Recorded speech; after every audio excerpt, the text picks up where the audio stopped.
এইখানে আজকে একটা উনুন তৈরি হয়। এই দাগ দিয়ে নিলাম।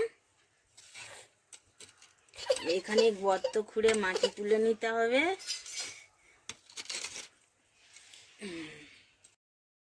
তো বন্ধুরা, আজ নতুন একটা ভিডিও নিয়ে চলে এলাম। তো মাটির ওপরে মাটিটা খোঁড়া হয়ে গেছে, গিয়ে সাইড দিয়ে আমি এরকম করে করে মাটি দিয়ে একটু চেপে দিয়েছি। এরকম করে এই যে 3টে ঝিক 3 দিকে বসিয়ে দিয়েছি।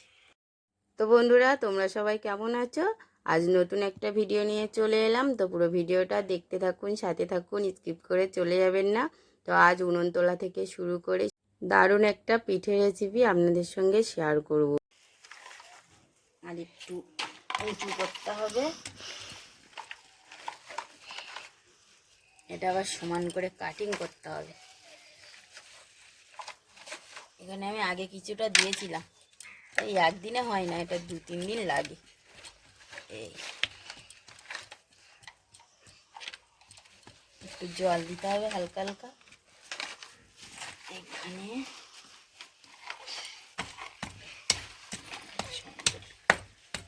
কাটাটা এই মুখটা এইভাবে কেটে নেব। মুখটা এরকম হবে।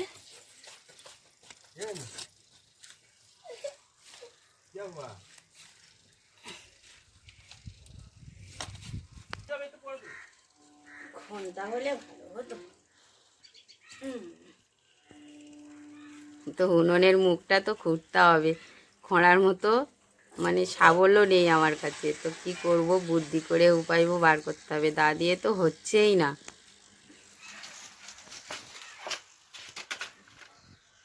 দাঁড়া, এটা দিয়ে খোঁড়া যাবে না। হাতুড়ি দিয়ে খোঁড়ানিটা কি হবে?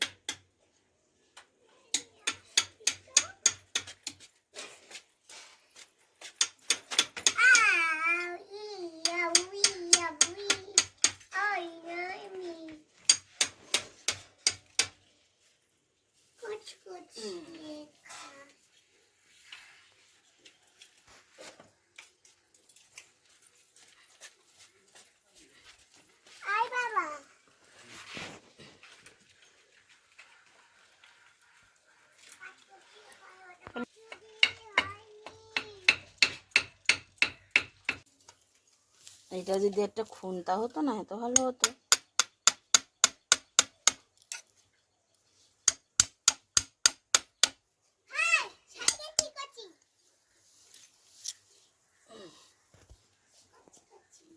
এই তো হয়ে গেছে। একবার গর্ত বের করে নিতে পারলে তারপরে ওই যে বাইরে দিয়ে ওইবার দিয়ে দেখ বেরিয়ে গেছে। এই যে এদিকে মুখটা খুলে নেব।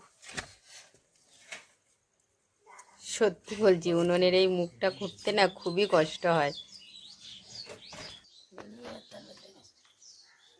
এই দেখ, মানে এই মাটি সব আস্তে আস্তে এখানে দিতে হবে, এখনো অনেক কাজ বাকি।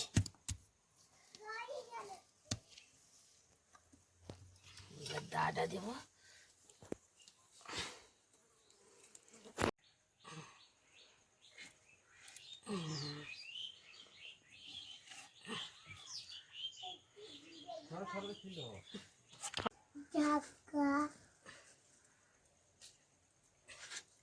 কষ্ট খুব এই উনুন কর। খুন্তা টন্তা থাকলে, কোদাল টোদাল থাকলে তাও হয়। কিচ্ছু নেই, কোদালও নেই না খুন্তাও। সোনুর এটা মা তৈরি করে দিয়েছিল না সোনু, তুমি ভেঙে ফেলেছ? তুই ভেঙে দিয়েছিস ওই উনুনটা? বলো, উনুনটা কে করে দিয়েছিল? ও শোন, কে করে দিয়েছিল উনুনটা? আমি। তুই ভেঙে ফেলেছ কেন? তুই কেন ভেঙে ফেলেছ উনুনটা?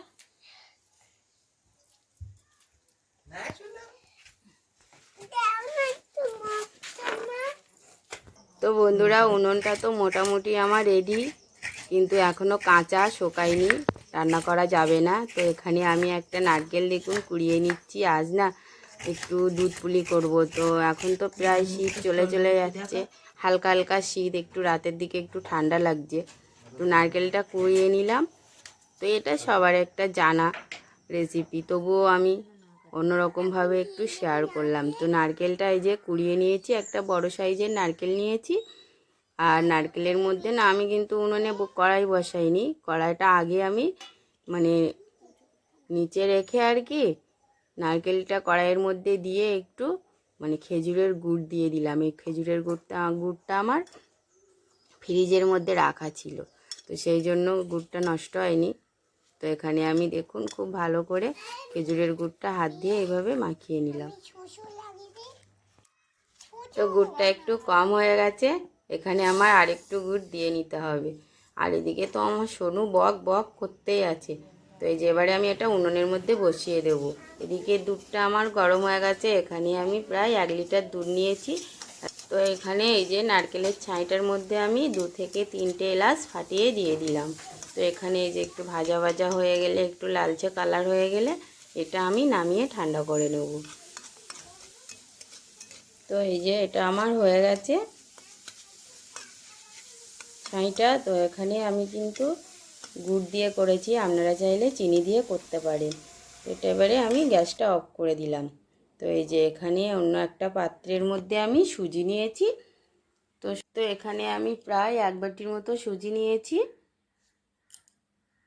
আর তো সুজিটা কিন্তু আমি কাঁচা সুজিই নিয়েছি। আর এখানে এই যে আমি চালের গুঁড়ি নিয়ে নিলাম। তো এখানে আমি না সব মুঠো অনুযায়ী দিলাম, মানে মুঠি অনুযায়ী। এখানে 2 মুঠি চালের গুঁড়ো দিলাম আর 1 মুঠি ময়দা দিয়ে দেবো। তো সব সম পরিমাণে দিলাম না, কিন্তু চালের গুঁড়োর ভাগটা আমি একটু বেশি দিয়েছি। তো এটা সব সমানভাবে আমি মিশিয়ে নিলাম। আর এখানে অন্য একটা পাত্রে জল গরম করতে দিয়ে দেব। তো জলটা গরম করে নেব, হালকা গরম করে নেব। আর এখানে আমি একটু সামান্য নুন দিয়ে দিলাম। নুনটা দিয়ে আমি দিয়ে খুব ভালো করে আবারও মিশিয়ে নেব, নিয়ে আমি গরম জলটা ঢেলে দেব। তো গরম জলটা খুব বেশি গরম করলে কিন্তু মাখাতে অসুবিধা হবে, হালকা মানে যাতে হাতে না লাগে সেরকম গরম করে নেব। হাত দিয়ে একটু দেখে নেব, নিয়ে এই যে আমি মণ্ডটা মেখে নেব। মানে ময়দা, সুজি আর চালের গুঁড়োর যে মিশ্রণটা, সেটা আমি খুব ভালো করে মেখে নেব। তো এটা কিন্তু গরম জল দিয়েই মাখতে হবে, ঠান্ডা জল দিয়ে কিন্তু শক্ত হয়ে যাবে, গরম জল দিলে নরম হবে। তো দেখেই বুঝতে পারছেন গরম, হাতে একটু লাগছে, সেজন্য একটু দেরি হচ্ছে মাখাতে আর কি। তো এইভাবে আমি এই যে দেখুন এটা আমি মেখে নিলাম। তো ময়দাটা খুব ভালো করে আমার মিশিয়ে নিতে হবে। এই যে সব ভালো করে আমি ময়দা আর সুজি চালের গুঁড়ো একসঙ্গে মিশিয়ে এই যে এইভাবে, তো এভাবে আমি কিছুক্ষণ রেখে দেবো। খুব বেশিক্ষণ রাখবেন না, যাতে ঠান্ডা হয়ে গেলে কিন্তু শক্ত হয়ে যাবে। একটু গরম গরম থাকবে, ওখান দিয়ে একটা লেচি কেটে নিয়ে, মানে লেচিটা একটু পরিমাণ অনুযায়ী কেটে নেবেন, যে যতটা বড় করবেন। তো আমি সেইভাবে কেটে নিয়ে এইভাবে একটু গোল করে এই যে একটু চ্যাপটা করে বেলে তার মধ্যে এই যে পুরটা ভরে এইভাবে চেপে আমি পাটিসাপটার আকারে এই যে মুড়ে নেব। এইভাবে এই যে হাত দিয়ে এইভাবে একটু ধরে এইভাবে চেপে এই যে এইভাবে মুড়ে দেব। তো এইভাবে সবগুলো গড়ে নেব। এই যে এটা কিন্তু আমার রেডি হয়ে গেছে, এই যে দেখুন তো কি সুন্দর লাগছে না দেখতে। তো এইভাবে এই যে এখান দিয়ে আর একটা লেচি এইভাবে কেটে নেব। এই যে লেচিটা আমি কতটা পরিমাণে নিলাম একটু দেখিয়ে দিলাম। এই যে এরকম নেব হাত দিয়ে, খুব বেশি বড় না আবার খুব বেশি ছোটও না, যেরকম লুচি তৈরি করা হয় যেমন লেচি, মানে তেমনই নিলাম। তো এইভাবে এই যে গোল করে হাত দিয়ে এইভাবে একটু চেপে এই যে চ্যাপটা করে নিলাম, মাঝখানটা একটু গর্ত করে তার মধ্যে পুরটা ভরে দেব। দিয়ে আমি ওইভাবে পাটিসাপটা যেভাবে গড়ে নিলাম সেভাবেই গড়ে নেব। এই যে এখান দিয়ে এই যে একটু পুর দিয়ে দিলাম, দিয়ে এইভাবে গড়ে নেব।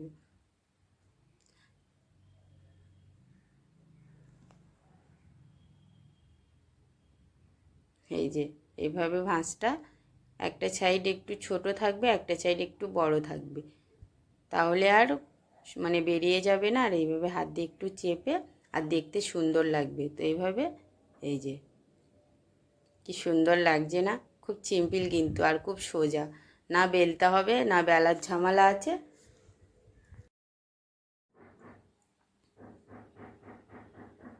তো এই যে মাথার দিকটা এই যে দেখুন, এটা একটু ছোট সাইজ করে দিলাম, না মাথাটা কিন্তু একটু চেপে নিলেই একই সাইজের হয়ে যাবে।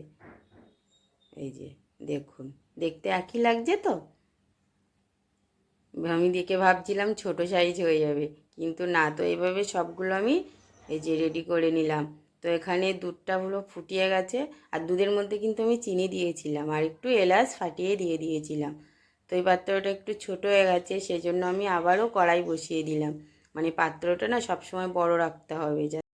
তো এবারে আমি এই যে দুধ পুলিগুলো নেড়ে খুব ভালো করে ফুটিয়ে নিলাম। তো আঁচটা আমি একটু কমিয়ে রেখে ভালোভাবে ফুটিয়ে নিলাম, প্রায় 10 মিনিট ফুটালাম। তারপরে এই যে একদম দুধটা ঘন হয়ে এলো, এই যে দেখুন কালারটাও কিন্তু চেঞ্জ হয়ে গেছে, কি সুন্দর। তো শীত প্রায় চলে যাচ্ছে, তো এবারে একটু পিঠে না খেলে কি করে হয় বলুন তো, আবার গরমে তো খেতে পারবো না। আর এই যে দেখুন উপর দিয়ে একটু মানে যেটা খেজুরের রস, খেজুরের গুড় আর কি, এটা রস না, তো খেজুরের গুড়টা আমি এই যে চামচে করে ছড়িয়ে দিলাম। যা লাগবে না, পুরো জিভের জল চলে আসছে বলতে বলতে। তো এই যে অনেকটা পরিমাণে কিন্তু আমি দিয়ে দিলাম। তো দেখতে দেখুন কি সুন্দর লাগছে, আর গন্ধটা বেরোচ্ছে না, খেতেও অসাধারণ লাগবে। তো এই যে আমি কিন্তু আঁচ একদম কমিয়ে রেখেছি, তো অনেকটা পরিমাণেই দিয়ে দিলাম, এই যে দেখুন। তো আমি এবারে গ্যাস থেকে নামিয়ে এই যে অন্য একটা পাত্রে ঢেলে নিলাম, আর ওপর দিয়ে আরও একবার আমি এই যে আমি রসটা দিয়ে দিলাম, মানে খেজুরের গুড়টা দিয়ে দিলাম। বারবার রস বলে ফেলছি, এটা কিন্তু রস না, খেজুরের গুড়। তো এই যে আমি একটা কেটে আপনাদের দেখাবো কেমন হয়েছে ভিতরটা। তো এই যে দেখুন, আর কি সুন্দর ঘন হয়ে গেছে, খেতে এত সুন্দর লাগবে না। আজ ভিডিওটা এখানেই শেষ করলাম, সবাই ভালো থাকবেন, সুস্থ থাকবেন, আর আপনারাও এভাবে শীত শেষ হওয়ার আগে অন্তত একবার ট্রাই করুন। অবশ্যই যে কোনো পিঠে একবার অন্তত করে খান, আবার বছর ঘুরে আবার পরে একটা বছর অপেক্ষা করতে হবে শীতের জন্য।